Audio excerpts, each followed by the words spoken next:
religion, and to be together on this Sunday. It's special to many people this weekend, this Sunday in spring, and to many different people of many different religions, various beliefs.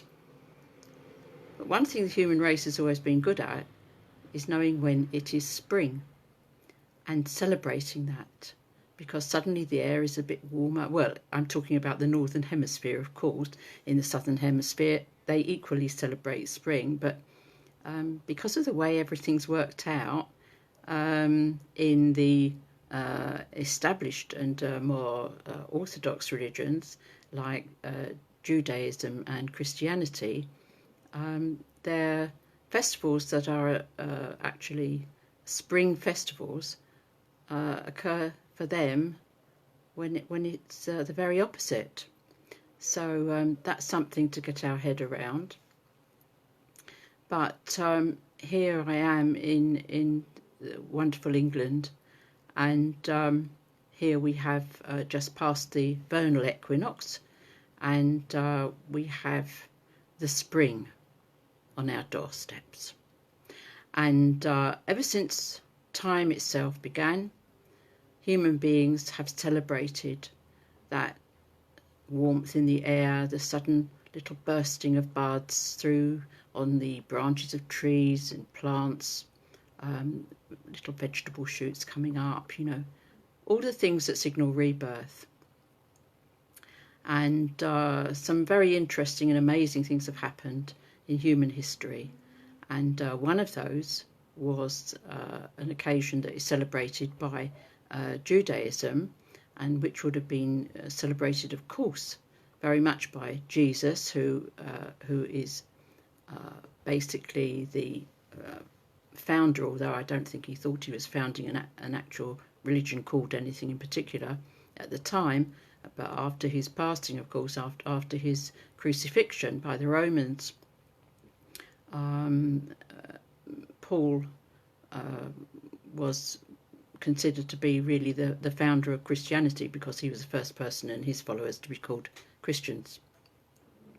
But the Jewish people were slaves of the Egyptians, and they were released from that slavery because they had plagues brought down upon them, which, in our way of thinking, it's hardly likely that it would have been at the hand of God that these plagues were visited upon people of whatever race they were.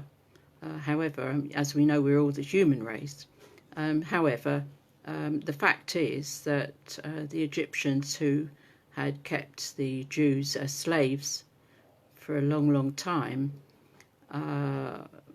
were actually forced in a way to let them go, because they felt that if they didn't, even worse, terrible things would befall them. And somehow or other, anyway, all these things were pointed at as the fact that it was the Jewish God who had brought all these things to pass. And the Pharaoh was by that means convinced to let all these slaves go. And Moses, of course, as we know, led them out of Egypt. And the last terrible thing to befall the Egyptians before Pharaoh agreed to let them go was it's recorded that the firstborn of every Egyptian household was dead, died in the night. The Jewish household's sons, firstborns, were spared because they were told to put marks on their doorposts to say that they were Jews. However that happened, it happened. And these firstborn of the Egyptians were killed, and the firstborn of the Jews was spared. And that just about did it for Pharaoh. He said, that's it, go, go. So this departure from slavery is celebrated every year ever since by the Jews, by the Jewish people. Jesus was a Jew. He was of the Jewish people. And he also celebrated Passover. And it was at Passover, it was in advance, just in advance of Passover, that he went to Jerusalem. He knew that there was basically a price on his head. He knew that if he went there, he was going to get arrested and more likely crucified than anything else, because that was the Roman form of execution. And nevertheless, he'd had a 3-year ministry. He had many followers of his spiritual way, and basically he was wanted for sedition. And as I'm sure you know, when he was arrested and thereafter executed, crucified, they had put Jesus, born King of the Jews, above his head on that cross. And there were many who thought he was indeed, because he was a descendant of King David. And one can only wonder at the things that happened in those days. Wicked, wicked things. But that led to the celebration of his resurrection, because he was seen to be alive 3 days after he was taken down from the cross where he was killed. He was seen to be alive. And that is celebrated because they're saying, of course, that he proved that there was life after death. The rider to that, if you like, that only those who believed in him and what he was saying was the truth would inherit eternal life. And that is where spiritualists differ from conventional Christianity, even those of us who follow the example and teachings of Jesus and say that he was just a wonderful prophet, teacher, medium and healer, and he was indeed a divine man. And we applaud him, and we know that he brought light into the world, and that his followers were persecuted as well. And of course, a religious movement he'd founded, that he'd started, grew bigger and bigger, and it became the religion that we all recognise today. But that in itself is fragmented and is in various sections, various groupings, as we all know. We have the Church of Rome, we have the Church of England, and we have all sorts of other churches who are Christian denominations. And as we ourselves say that we are a Christian denomination of spiritualism. But I don't think that the usual interpretations of Easter are terribly helpful to those who are outside of that religious belief system, and certainly haven't been in the past. And as I mentioned before, of course, we know that Jesus himself was a Jew, came from Jewish people. And if you think about it, how many Jesuses were killed in the name of Christianity? So that's something to think about. Perhaps this may not be the usual sermon that you would be used to if you belong to a Christian church, or if you belong to a Jewish synagogue, temple. Nevertheless, it's something that you may like to think about. As spiritualists, we know that everybody inherits life after death. We know that to be a fact. We know that because they have come back to tell us through the good offices of genuine mediums. And if you look in the Bible, where lots of things are recorded that are used, in fact, to support Christianity and Judaism, you will see that all the way through it, people have seen the dead. People have spoken with those on the other side of life. And there has always been another life after this one. And I think perhaps we could say that Jesus was the first person to absolutely drive that home. And of course, he said some other wonderful things. And one of the problems, of course, for him and his disciples, being Jewish, was the difficulties they had with the dietary laws that were laid down in the Old Testament. And it meant that they couldn't really eat or drink with people who were not Jews. Well, Peter sorted that one out when he got a vision where he saw a big sheep with lots and lots of all the food and animals and everything in the world being lowered down as if by God. And he heard, you can eat all of it. Basically, nothing is unclean. So that meant that having accepted that the Jewish disciples of Jesus and Jesus himself could then feel that they were sanctioned by God himself to actually sit down and eat with Gentiles, people who were not Jews. This is still a slight problem for some people who are of the Orthodox Jewish faith today. I can tell you about when I was a young person taking friends to my grandparents' houses and feeling quite embarrassed because they wouldn't eat with somebody who wasn't Jewish. And there I was, not being able to offer food to friends that came round. But that's another story. Or perhaps it's not. Perhaps it's the same one. You can imagine Jesus feeling very uncomfortable if he met anybody who wasn't Jewish, wondering how he's going to sit down and eat with them. And I think that Peter's revelation that things were, you could eat what you chose, was a great let off for all of them. So there you are.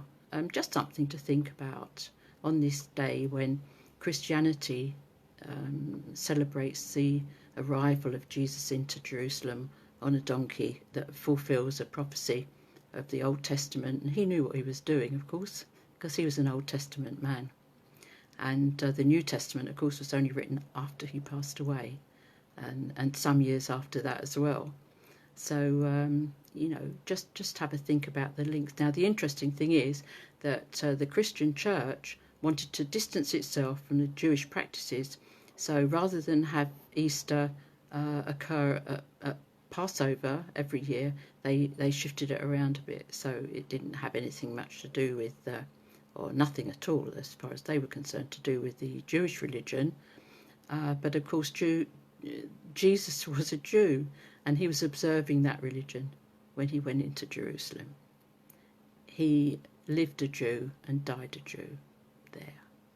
So I suppose that's as much of an Easter kind of sermon you'll get from me. What I would like to say is that as spiritualists, we acknowledge all those spring festivals, because the Hindus have a lovely festival at this time of year. Switzerland, they celebrate. Countries all around the world, the people there all celebrate spring, and I think that's the nicest thing, isn't it, to celebrate rebirth, regeneration. So I think I probably said enough on that score. Of course, at this time, we are all very worried. The whole world is worried, and we like to offer a prayer so that we can all blend our thoughts together and ask for healing and for an alleviation of that stress for all of us. And This is just a similar kind of service format to that which you would expect if you go to a spiritualist church or a spiritualist meeting after this awful sort of quarantining and self-isolation and distancing and so on is over with, which we know it will be over with. And then if you would like to go to a spiritualist meeting or church, whether it says it's Christian or anything else, the service format that you will encounter is much the same. You would have a prayer, we'd have an address, we have a reading, and then after that we have the mediumship. Well, of course, I have to provide all those elements today, and we'll just say our prayer then. Dear Lord, we come to Thee. We ask humbly for your help in healing all those who are worried today, all those who are sick and suffering. Dear Lord, look after our children, our old people, all those who are infirm and with difficulties, those who are suffering with mental stress at this time. Please alleviate their worry. Help them to feel optimistic. Help them to feel that everything is going to be all right, no matter the bad news that they hear around them.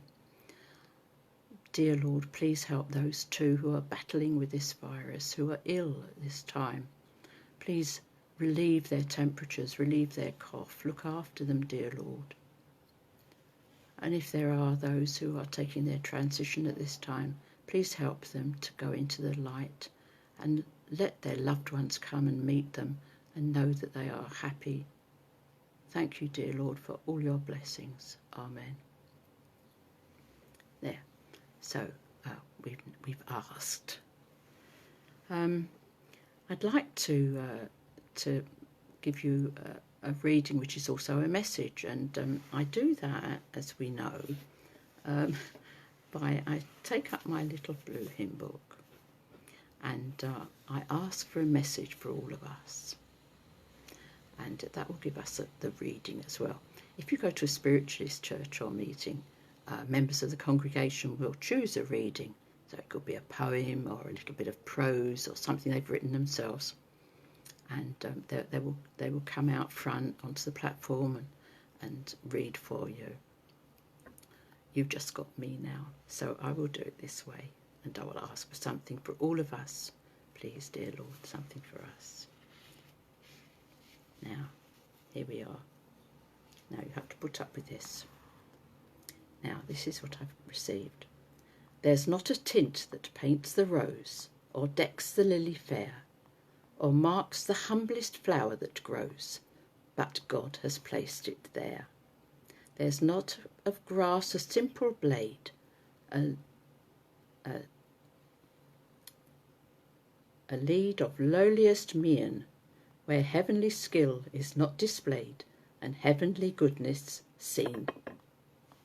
There's not a star whose twinkling light illumes the spreading earth. There's not a cloud so dark or bright, but wisdom gave it birth. There's not a place on earth's vast round, in ocean's deep or air, where love and beauty are not found, for God is everywhere. There, what a lovely message for all of us there. And I've just managed to read that. I'll have to get these glasses made stronger once the isolation part is over and I can go to the opticians. I'm sorry about that, but I hope that you got the message. I thought that was very nice, and I'm very pleased that Kay found me. Yes, you have. Well, the thing is that God is everywhere, and there is life after this life. You don't have to believe anything or anybody, and you don't even have to be particularly good, because it happens to all of us. It's like birth itself. You know, we all get here. We could say we didn't ask, but we get delivered here just the same. And when we go out, it's the same thing. You know, we don't particularly ask to go, but we do. And when we get to the other side, We have our loved ones who are waiting for us, our animals, and everybody that we loved is there, who's gone before. So, you know, it's not really anything to be frightened of. And God is everywhere, even in the, well, I would say even in the darkest places, because, you know, we were all made in the dark. Think about it. How do we all get here? It wasn't in the light. It was in a very dark, dark place. Absolutely without any light at all. That's where we were made. That cataclysmic meeting of spermatozoa and egg and ovum, that made us. That almighty explosion of life in the dark there. So that's not so bad, is it? And God was definitely there. So when you were made, God was there. And it says it in the Bible, it says he knitted us together in our mother's wombs. Well, yes. You know, I don't believe that we all got here by accident. No. If you think about it, it's the worst thing you could even think about. I can't imagine it at all. There, now. So we've had our reading. And we usually thank the member of our congregation for that lovely uplifting reading, so I shall thank myself. And, you know, you can get readings for yourself. Get a nice little poetry book or a hymn book and ask, just like I did, very simply, and open the book and to whatever your eye is drawn or where your finger is, read it, and it will be a nice message for you. Now, the other thing is that in our spiritualist services, what sets us apart from every other religion is our mediums. Yes, we have mediumship in every service apart from funerals, namings, baptisms, weddings, and so on and so forth. But if you go to your everyday service or even a divine service, go on a Sunday, Monday, Tuesday, Wednesday, Thursday, Friday, Saturday, the format is roughly the same, and you will get mediumship demonstrated to you. And that is because our spiritualist understanding is built on the fact that there is life after this life, and that those on the other side can communicate back to us through the good offices of mediums. What, Chris? Who were the three names you mentioned, Lynn, in the original creation? I've no idea. The trouble is, you see, I am a medium. What that means is that I link in to them what's on the other side before I start doing any work. So I say my prayers, I say a prayer, and then whatever comes out, I basically impressed to say. So I'm afraid I have no idea what I said. I didn't even know I was talking about the original creation, but that's the same, isn't it? Original and creation is the same thing, really. So I have no idea. Sorry, Chris. I will look back on this afterwards and perhaps I'll pick up on it. Sorry you missed it. Oh, well, the thing is about this broadcasting lark is that although it's live, hence all the stumbles and oohs and ahs and erms, you can actually play it again. So a bit like that scene in Casablanca, you know, play it again, Sam.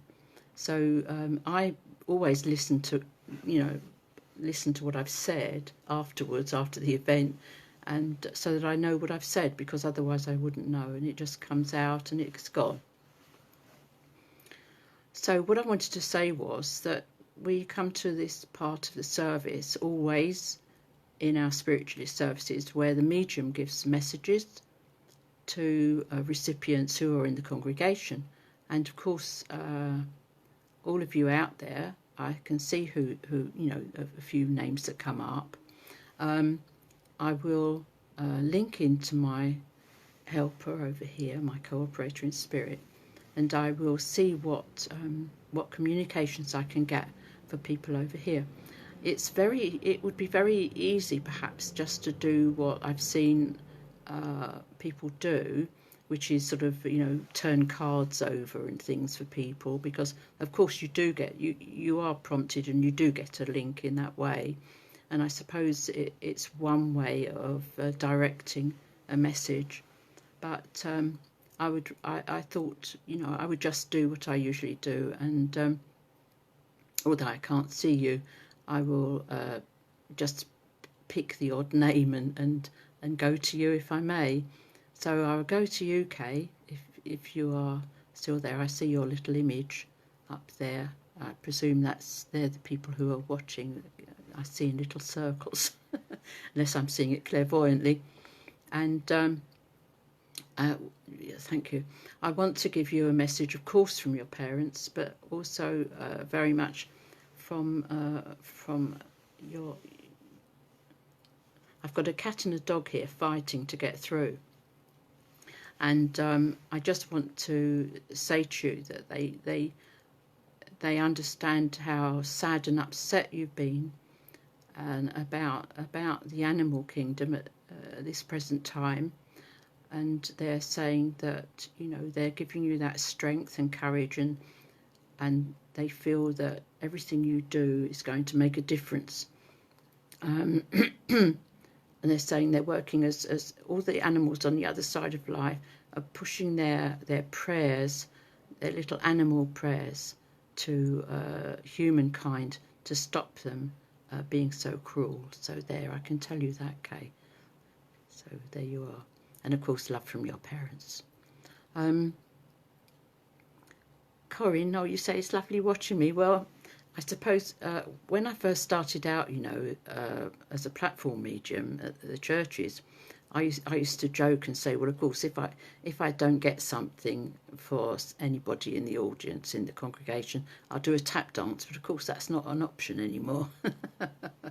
So I can't even offer that. But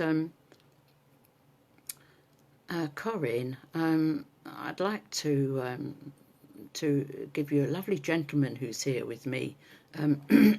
Keeps making me want to clear my throat, so I feel that he would have gone with a throat condition or a chesty condition that made it difficult for him to breathe. If it's possible, Corinne, for you to say yes, no, or something, or a thumbs up or whatever. But meanwhile, I just want to say to you that you've been... Oh, I see. He says you've been really going through it at this time. He says you always were a bit oversensitive. Sorry, that's what he's saying to me. And he's taken me to a lovely stretch of water. I can see a lovely stretch of water. I don't know if he fancied himself as a fisherman, but he seems to sort of know quite a lot about the currents and the water that he's showing me. And he seems quite an outdoor sort of person. Oh, hello, Corinne. Thanks. Yes. I think you might have quite a... Yes, all right. He says fish is very good for the brain. Sorry, Corinne. He's quite a joker. He's quite a jokey person. I feel that he's talking to me about your clothes, and he's showing me his clothes. Quite substantial. He says you should wear more... Oh, dear. You should wear more substantial clothes. Corinne, tell us. Do you not wear substantial clothes? I think he's referring to you need to wear more, something more sensible. More sensible clothes, Corinne. That's it. Yes, it's all right. He's tapping me on the shoulder there. Oh, yes. He's giving a red carnation to you. Oh, you love fish. That's good. Well, he was talking about that. So you obviously inherited that. Yes, I have. He's saying to me, what about the red carnation? Well, I have said, haven't I? So I'll give you that red carnation. In what way? I wonder what. I don't know. Anyway, I think you take that red carnation from him. It's a symbol of love and affection, and it's something he says that you will like, and also a lovely smell. You like nice smells. There you are. I expect you're referring to your clothing. Well, I think we're talking about more substantial clothing. Let's just leave it like that rather than go into it. There. So God bless you. Who else is up there? I see Diana. Diana. Oh, I say. Oh, yes. Well, of course, your dog is on the other side, as you know. As you know, as I know. And he was a wonderful dog. And yes.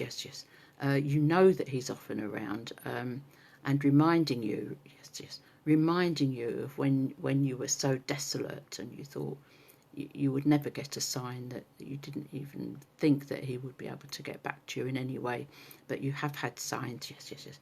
And he's very, very bouncy and boundy, and he's sort of stretching and wriggling. He's wriggling a lot, so you must know him about.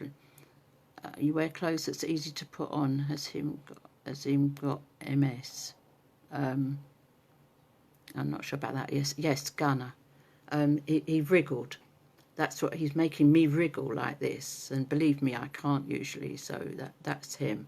And he's talking about your. Oh, I see.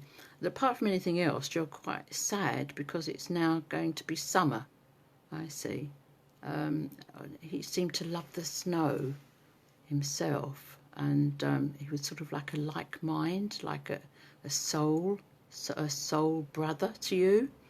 And he says, you know, the Native Americans knew all about that. He's saying to me, he's speaking to me in symbols. I don't hear a voice. I see the symbols, and he's showing me Native Americans. He's showing me snow. He's showing me ice. He's showing me all the things that he loved, and he's saying that is what kept you two together and what drew you together. You have. Oh, I see. That's what you have. Diana, I see. That's yes. Corinne. He's talking about then you wearing substantial clothes to keep warm, Corinne, obviously. Yes. Yes. He came from a long line, he says, of very noble dogs. So I have to tell you that. So he's showing me himself with a little crown on, you know, one of these sort of little coronets that really nice, cute. Oh, the ice. I see. That's what he's on about, the ice. Yes. Oh, but I hope, Diana, that was nice, a nice contact for you, because it certainly was for me, and it certainly made me wiggle, which I can't usually. And this little sort of coronet on his head that he's showing me. So I say God bless you.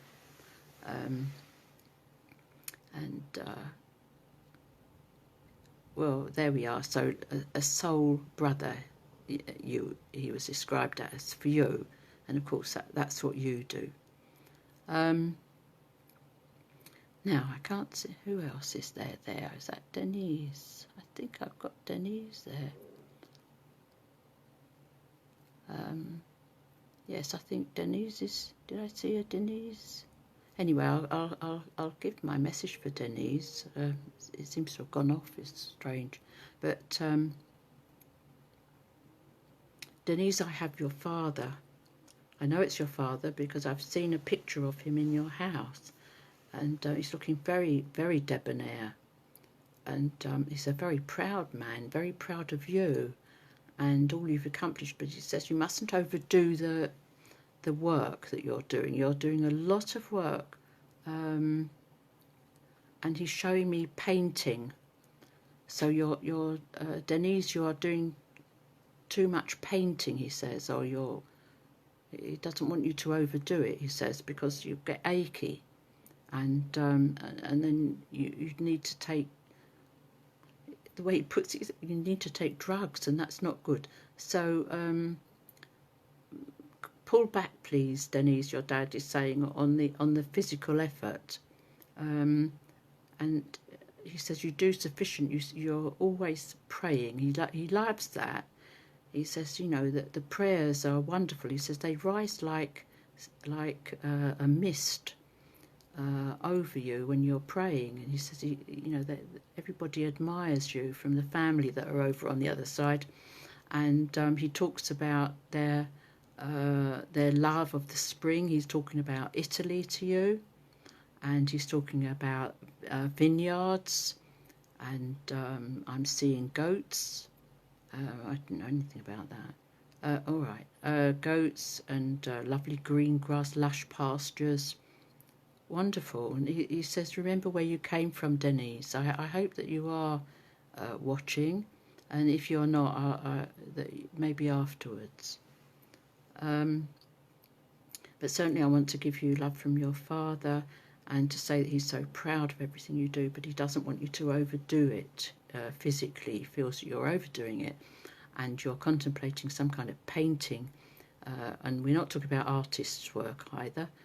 He's laughing, he's showing me a wall, and he really doesn't want you to be doing that. So there you are, I shall tell you that. So God bless you, Denise. And Nana June, oh June.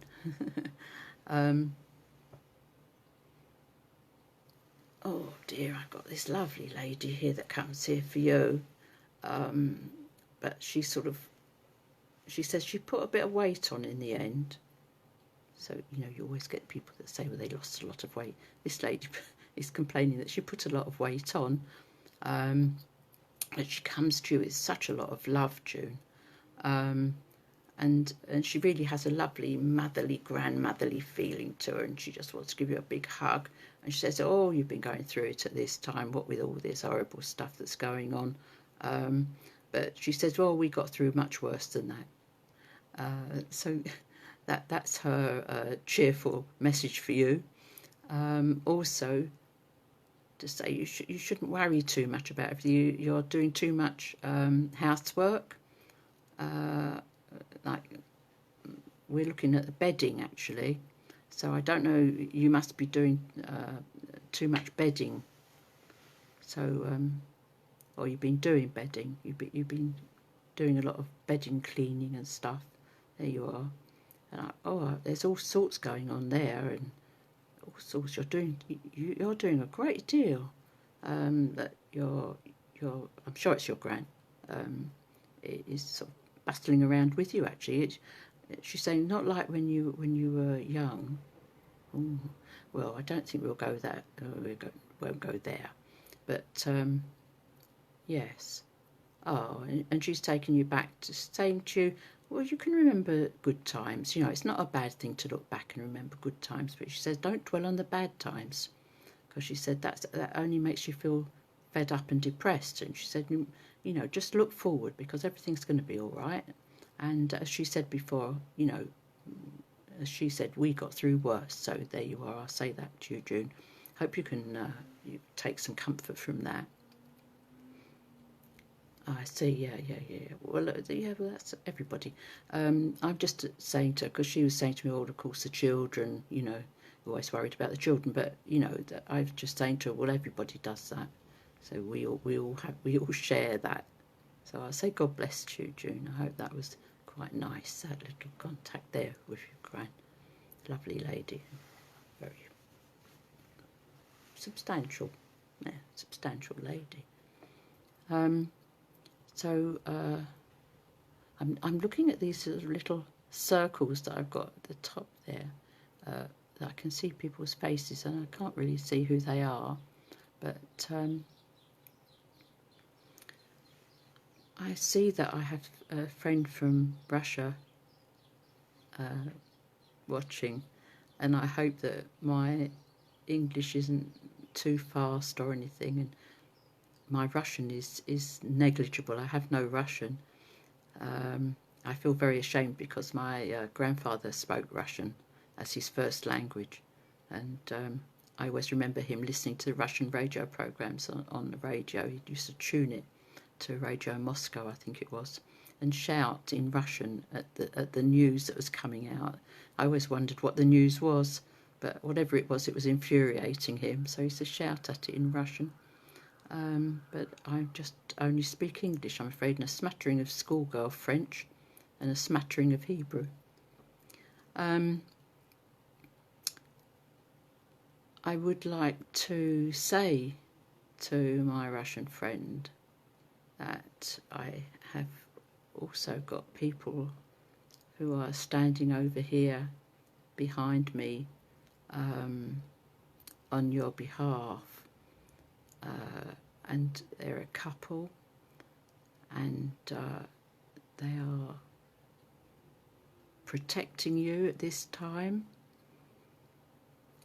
And I'm sure that the lady was very religious, because I can see some Russian icons there, and especially at this time was special for them, for your family, and they want to take this opportunity to send you their love, undying love, and to tell you that they are so pleased with how you have grown up and the way you are conducting your life there. So I hope that you can accept that. Well, and this, my dear friend Knut Sorensen, he has helped me so much in my endeavours to get an ice stadium built here. Wonderful information, wonderful.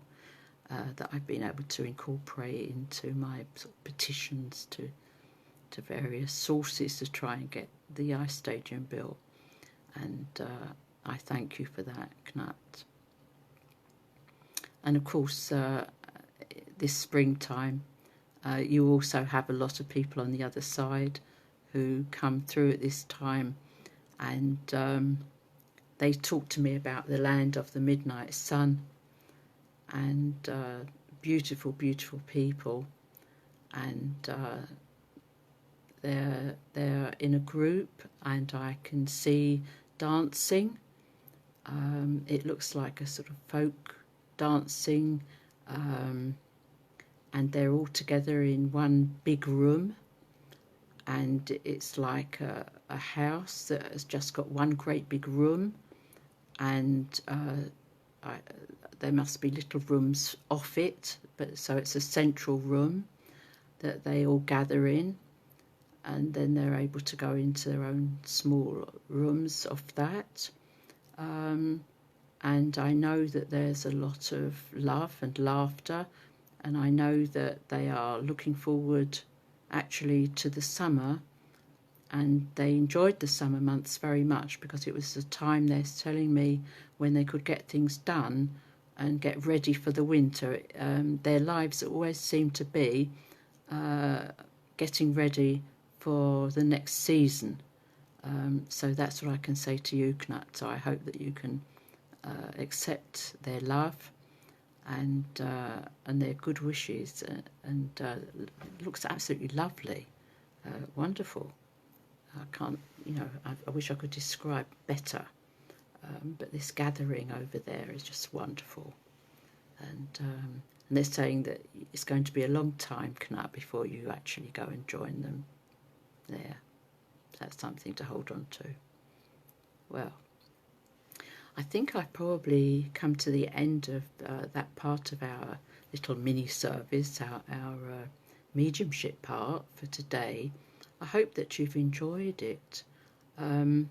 As much as I've enjoyed being able to speak with you. I can't say that we ordinarily would have a service in something that looked like a cathedral or some amazing edifice. The Little Port Christian Spiritualists, which I'm attached to up here, we meet every Thursday evening in the village hall at Little Port, and have a service similar to what I've tried to give to you. Prayer, an address, a reading, mediumship, and sometimes a little song or a hymn, depending.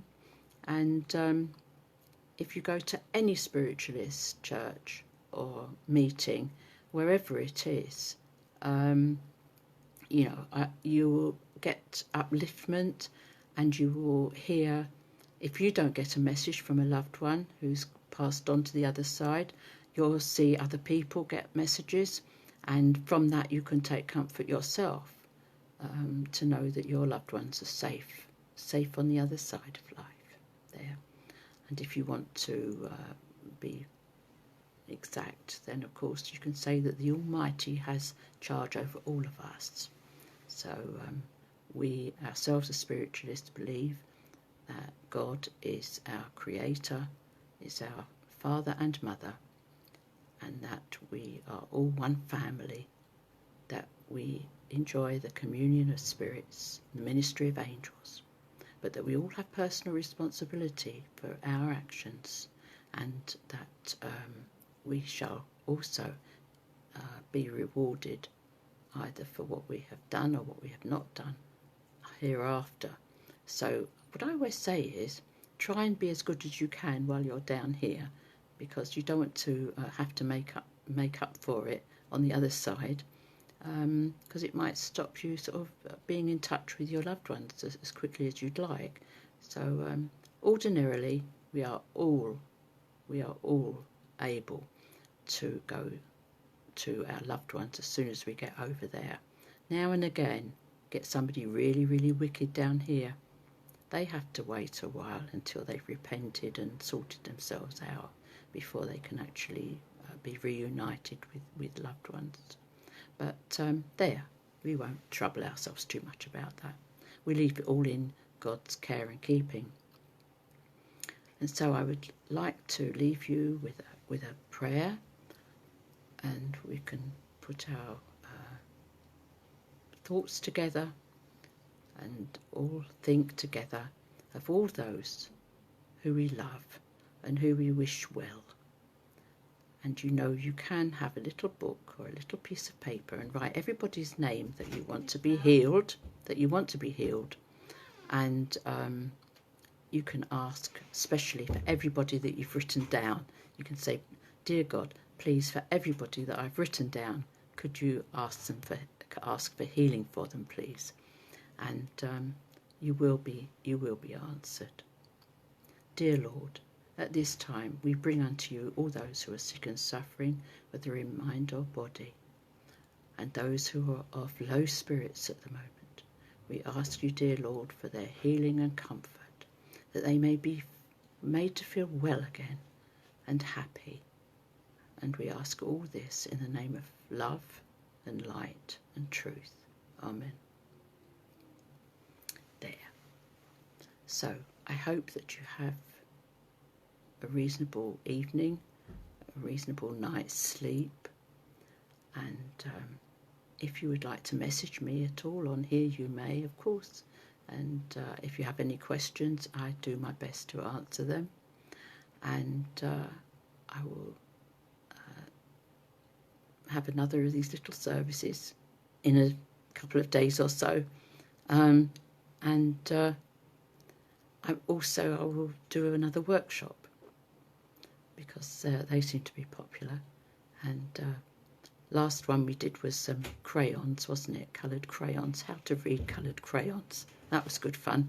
You can access that on YouTube or even on Facebook, and just put my name on it, and you'll get that. You get all sorts of workshops and things. And the next one, perhaps I'll do string reading with you there. Wouldn't you like to be able to read string for somebody? I'll show you how to do that next time. So there we are. We've come to the end of our little mini service. I know that I would like to wish you a good Passover, a happy Easter, and a wonderful spring festival, whatever religion you are. And you may be no religion at all, that doesn't matter, to be honest, as long as you live a good life and do the best you can for the next person. I think that's what counts. So I'll say, God bless you. Don't forget, as my guide and helper always used to say, you can't die for the life of you. There. God bless you.